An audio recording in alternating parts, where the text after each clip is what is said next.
Bonjour, Thierry Moreau, c'était Terme, mon collègue Mathieu Perrin, c'était Terme.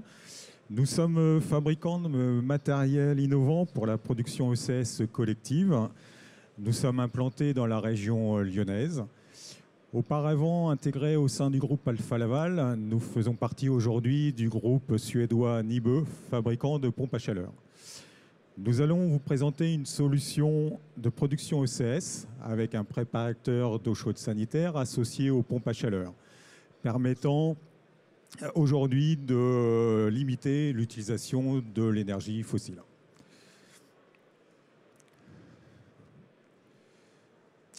Revenons sur le principe de fonctionnement du préparateur, donc à base d'un échangeur et d'échange thermique entre deux réseaux. Un réseau primaire à gauche, alimenté par un générateur, en général une chaudière gaz ou une sous-station de réseau de chaleur, et un réseau secondaire à droite, la distribution d'eau chaude sanitaire avec son alimentation d'eau froide, eau de ville, autour de 10 degrés, et la température de départ de consigne ECS de 55 à 60 degrés. Nous avons différentes typologies d'installation. L'instantané, où nous avons le générateur associé à son préparateur et la boucle ECS de distribution. Une installation semi-instantanée, où nous avons un ballon côté secondaire, tampon, pour alimenter la boucle secondaire et notre générateur côté primaire. Et une solution instantanée avec ballon primaire, avec un générateur, un ballon côté primaire et notre préparateur pour la boucle d'ECS. Les principes de fonctionnement. Tout d'abord, la solution instantanée avec un besoin d'ECS, de 275 kW, avec notre préparateur qui va correspondre aux besoins ECS, et le générateur alimentant notre préparateur avec une puissance équivalente. Une solution semi-instantanée, où nous avons toujours les besoins ECS de pointe de 275 kW, mais nous allons avoir un ballon tampon côté secondaire qui va permettre de limiter la puissance du préparateur, en l'occurrence ici 100 kW, et de la même façon limiter la puissance du générateur côté primaire. Et pour terminer, la solution instantanée avec ballon primaire, où nous avons toujours nos besoins de pointe de 275 kW, notre préparateur avec la puissance associée correspondant aux besoins de la pointe ECS, et côté primaire, un volume tampon qui permet de limiter l'appel de puissance et la puissance du générateur. C'est cette solution instantanée avec ballon primaire qui va nous intéresser pour construire une offre combinée pompe à chaleur, ballon et préparateur. Quand on regarde schématiquement le fonctionnement d'une solution instantanée avec ballon primaire, donc nous avons nos besoins à droite de pointe ECS, nous avons le débit maximal qui rentre dans notre préparateur, et côté primaire, nous allons avoir un effet piston, c'est-à-dire que le ballon tampon côté primaire va fournir le débit nécessaire pour alimenter notre préparateur. Donc c'est le ballon qui fait le complément de débit, limitant ainsi la puissance du générateur côté primaire. On le voit sur ce schéma, l'importance du delta T côté primaire, donc nous avons 62 et un retour à 32, ce qui permet de valoriser le volume du ballon côté primaire, et également d'avoir une cible de température basse température, et on va le voir, c'est intéressant pour le fonctionnement d'une solution pompe à chaleur.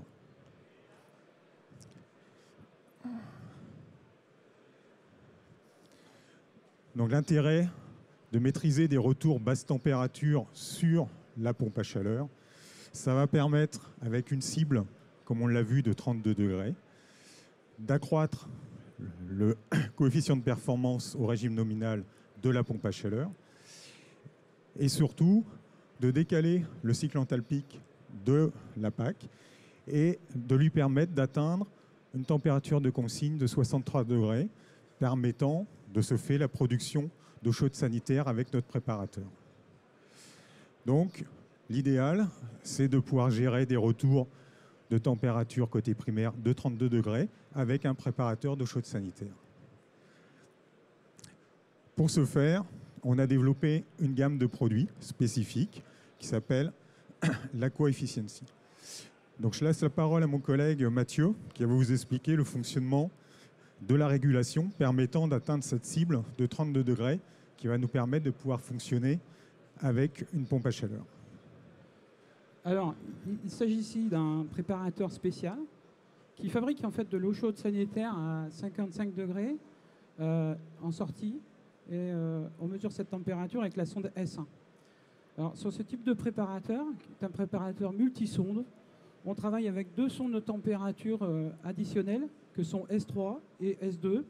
Donc une à l'entrée à 17 degrés et l'autre à la sortie primaire, ici à 32 degrés.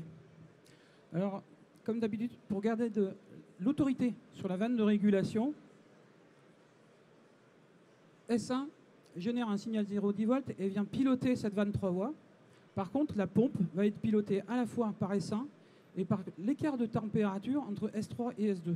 Donc c'est ni S3, c'est ni S2, c'est S3 moins S2, le delta T. C'est ça l'efficacité thermique sur un échange finalement.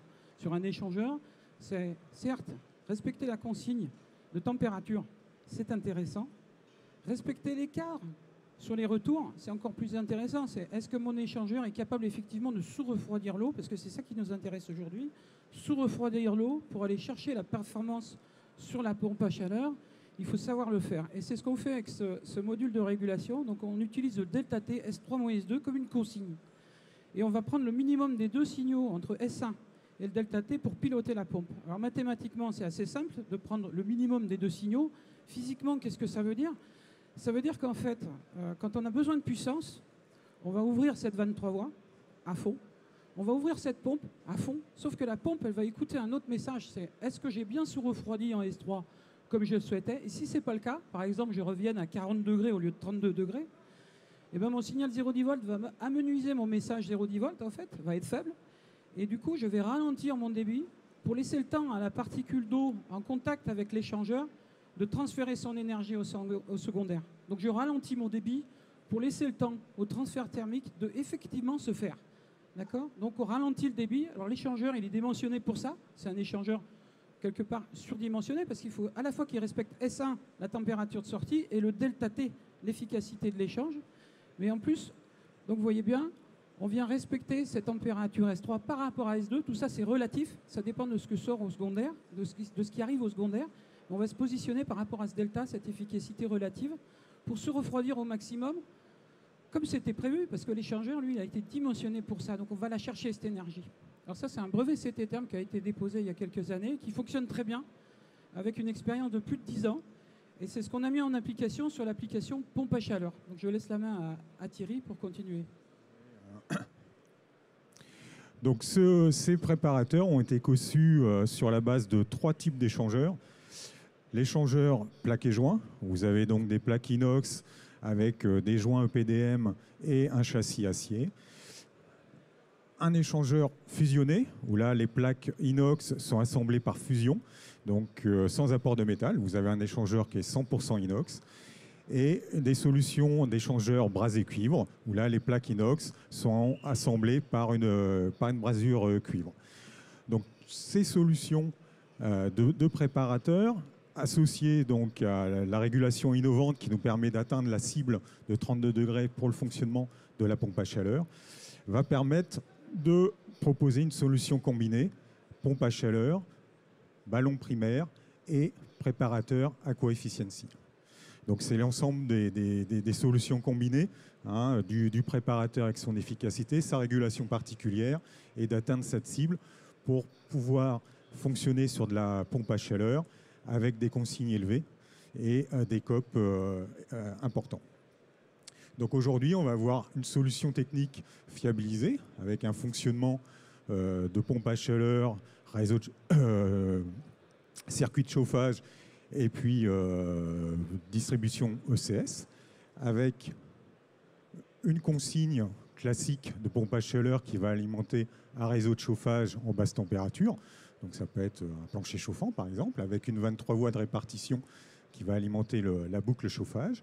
Et puis lorsque on va être en demande d'ECS, donc avec un jeu de sonde au niveau des ballons, on va décaler la consigne de température de la PAC et on va permettre à la PAC donc d'atteindre le 63 degrés.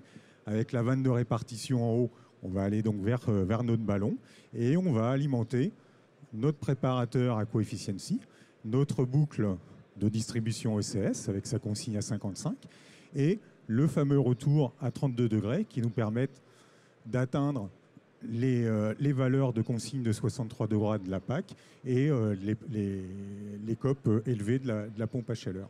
Donc c'est une solution idéale pour des configurations de bâtiments neufs, de petits et moyens collectifs, avec des bouclages ECS de débit modéré. On a des configurations où, dans des bâtiments existants, on peut rencontrer des débits de bouclage qui vont être importants, supérieurs à 25% du débit nominal de l'ECS, ou une température de consigne requise de l'ordre de 60 degrés. À ce moment-là, on va avoir une solution de schéma un petit peu différente, en se disant, dans le cadre d'une rénovation par exemple, on a une solution de chaudière existante et on a un bouclage important à gérer. Et on va scinder les deux fonctions.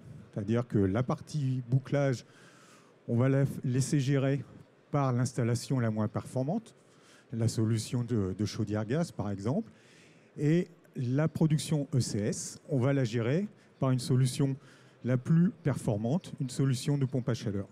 Donc là, vous voyez que toute la partie bouclage va être gérée par l'installation existante, qui était en place par exemple, et puis la partie production ECS va être gérée, comme tout à l'heure, par une solution de pompe à chaleur. Donc voilà la typologie. Bon, on peut également avoir, voilà, comme tout à l'heure, un départ sur un réseau chauffage.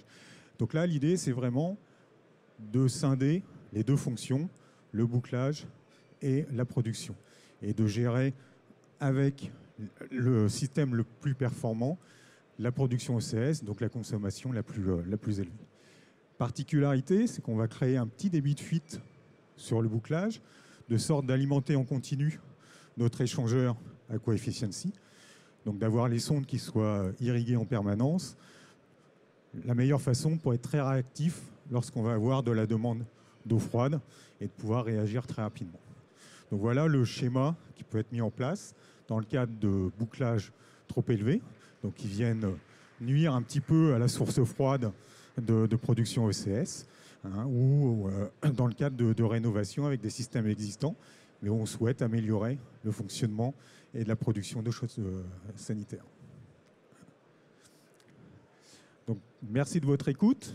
Nous sommes disponibles pour répondre à vos questions sur le stand E32, donc à 2 pas de la zone. Et nous ferons un plaisir de répondre à vos questions. Merci. Merci.